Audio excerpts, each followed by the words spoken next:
Okay, so here's the test between the two vacuums. I have the NC vacuum and I have the Homika that I just got.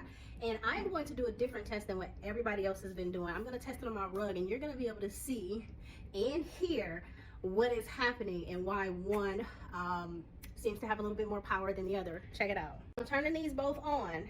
I have to turn them on before I actually put them on the rug, but then you're going to be able to see the difference, okay? So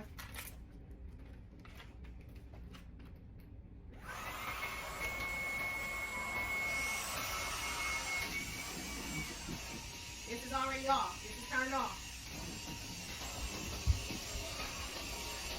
This can't handle the suction power. This Homika right here is still going. It's still going. It's still on.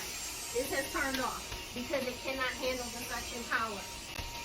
They both work, but this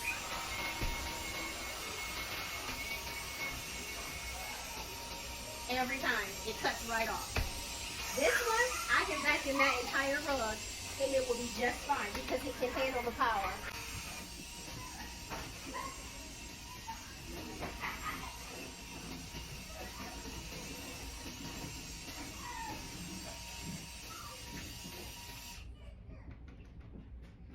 All right, one more time, just with this one.